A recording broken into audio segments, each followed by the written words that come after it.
As fun as it may be to just point our fingers at Electronic Arts for their disgraceful actions with Star Wars Battlefront 2, we also need to point our fingers at the company that has allowed this dumpster fire to occur, and that is Disney.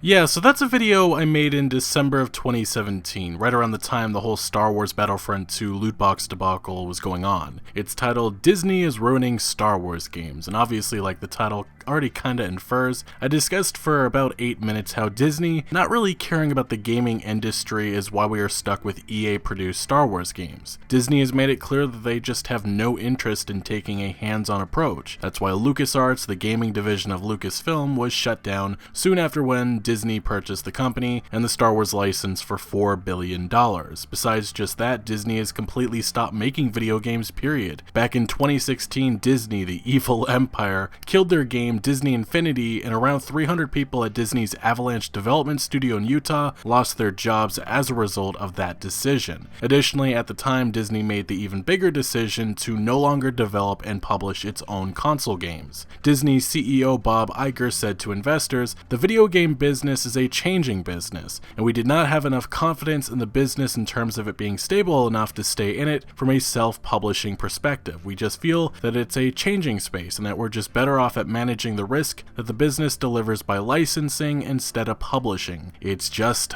that simple." Which is why we currently are stuck with Electronic Arts having exclusive control of the Star Wars license for at least another 4 to 5 years in console gaming. Now, I think two big questions many have had is, one, will Disney look for another publisher or publishers to make Star Wars games after this deal is up? And two, is Disney unhappy with the deal they made years ago and looking to get maybe out of it early? Well, based on recent comments made by Disney CEO Bob Iger, I think the majority of gamers are going to be disappointed to hear what was reported by Variety. So before we get into this article, let me provide some context of what's going on here. Disney had one of its latest investor calls with shareholders, and Bob Iger finally, he doesn't really often discuss gaming, but it came up. And there's some very interesting remarks he made about his relationship with Electronic Arts and their stance on gaming and if it has changed or not. So we're going to start here. He says, "We're good at making movies and television shows and theme parks and cruise ships and the like. We've just never managed to demonstrate much skill on the publishing side of games," Iger said in response to a question about Disney's potential future involvement in video game development. And then further down in this article, Iger seemed either unaware of some of the drama surrounding Electronic Arts' recent handling of the Star Wars brand,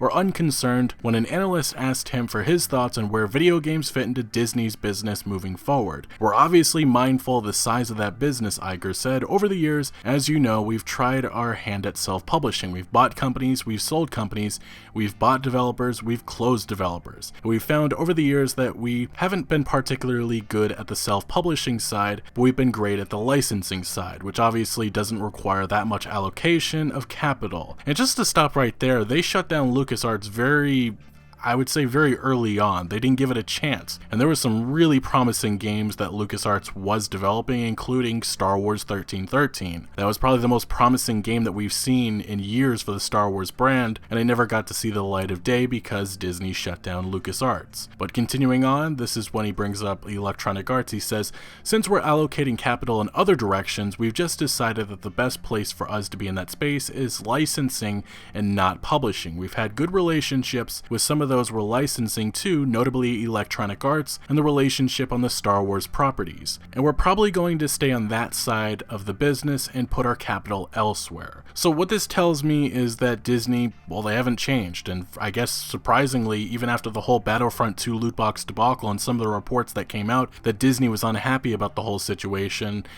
I guess the relationship is decent with Electronic Arts, at least for now. The question is Electronic Arts happy with Disney and their current deal with Star Wars? Because based on some of the reports that we've discussed the last few weeks, notably coming from Kotaku's Jason Schreier, it seems that the CEO of Electronic Arts, Andrew Wilson, may not be feeling the same way. He may be wanting to concentrate on their own intellectual property, which includes Anthem, Dragon Age, and other games. And it makes sense. They don't have to give Disney a cut, and that's ultimately what it comes down to. And also when you think of all the merchandise and all the other things outside of the games, Disney owns all of that with Star Wars. Electronic Arts, they hold everything with a game like Anthem, which is releasing in just a few weeks, which is why making a game like Anthem is so much more attractive to Electronic Arts rather than a huge single-player focused Star Wars Knights of the Old Republic 3, which is what most of us want at this point. But it doesn't seem that Electronic Arts is interested in that. It seems to be all about the live services. Although, as we'll get into a little bit later in this video, it does seem like Respawn's Star Wars Jedi Fallen Order may be something that a lot of us really do enjoy, but I'm not sure other than that game what we're going to be getting, because it seems like there's been a lot of cancellations of promising projects, and it seems that EA really wants to push the live services down our throats, something that they've done with all of their franchises the last number of years. Now, as outsiders, it's always been difficult to judge how Disney felt about Electronic Arts. All we have to go off of is their reaction to the Star Wars Battlefront 2 loot box debacle. They clearly were not happy, we know that for sure. But other than that, it seems that I guess everything's alright for now. And I mean, the reason why is because the money's still coming in. That's why Disney feels happy about licensing instead of publishing. They don't have to have any risk. EA's no matter what gonna give them the money that they want, although in a couple of years that could be a little different if EA ends up saying, you know what, never mind, and then we could have another publisher, hopefully not Activision, come in and get the Star Wars license, but that's a hypothetical. This was after the Star Wars Battlefront 2 loot box debacle. These comments came from EA CEO Andrew Wilson, and at the time I didn't believe them. It was stated that EA CEO Andrew Wilson denied the claims of a strained relationship. He would continue, "You shouldn't believe everything you read in the press. We have a tremendous relationship with Disney, and we have built some amazing games together, and we've been very proactive with that relation in the service of our players." The thing is, since that deal was signed all the way back in 2013, it's really been a mess. Even before then, we had Star Wars The Old Republic, personally not something that I really care about or play. The cinematic trailers are pretty cool, the gameplay not all that there in my opinion, but it's alright. It's something that still is around right now. Not many people play it as far as I understand, but I think a lot of people just want to see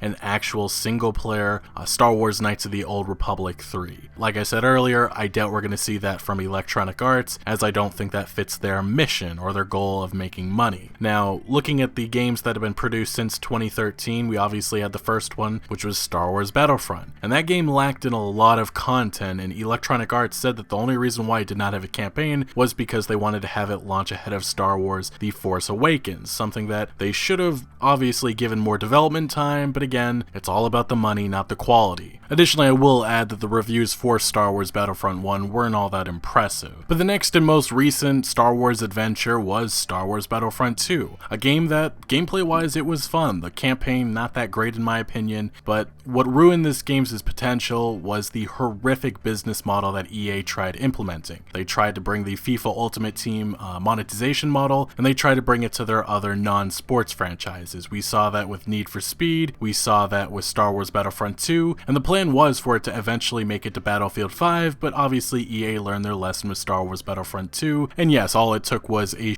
storm of controversy and outrage. But other than those two games, Star Wars Battlefront and Star Wars Battlefront 2, in the last 6 years, that's all we've gotten. Visceral Games had a really intriguing Uncharted-like Star Wars adventure being led by Amy Hennig as director, and that ultimately got cancelled because EA all of a sudden in 2017 realized that they didn't want an Uncharted-like Star Wars game coming from somebody who is known for making Uncharted games. And one of the writers of Star Wars Rogue One even acknowledged that same point. It just makes no sense. And then most recently, we had the EA Vancouver produced Star Wars game get cancelled as well. As Jason Schreier noted in his Kotaku report, I've talked to several more people familiar with EA Vancouver's now cancelled open-world Star Wars game. This project, which was codenamed Orca, was very early in development, but would involve playing as a scoundrel or bounty hunter who could explore various open-world planets and work with different factions across the Star Wars universe. When EA's top decision-makers looked at their roadmap for the next few years, they decided that they needed something earlier than the planned release date for Orca, according to two people familiar with what happened. So they cancelled Orca in favor of a smaller smaller scale Star Wars project that's now aimed for much sooner, likely late 2020, which also happens to be around the time that I've heard next-gen consoles will launch. Again, another bad decision by Electronic Arts, but they're chasing dollar signs instead of, entertaining consumers, which it's kind of laughable and horrible that we have not seen a quality single-player Star Wars game since, 2009 with The Force Unleashed. I don't know how Disney finds this acceptable, but honestly, I think it all comes down to the money still rolling in. Electronic Arts is the one who has to take the risk, and when 2023 or 2024 comes around, maybe Electronic Arts is not back and they turn their attention to their 100% owned IP. But for right now, it's all about maximizing profits. EA is aiming for the moon. They want these Star Wars games to cost as little to make, which is why single player up to this point has been neglected. But they also want multiple avenues for revenue, which means microtransactions, live services. Additionally, this company was disappointed by only selling 7 million copies in the first few months for Star Wars Battlefront 2. This is where we are with Electronic Arts, and why an Uncharted-like Star Wars single-player only adventure game could not work. Selling 8 to 10 million copies for Sony is a huge success, but for EA, it's a waste of time if there isn't other ways to make money off users long term. We live in the age of live services, and Electronic Arts under Star Wars has been a mistake in consumers' eyes for a long time.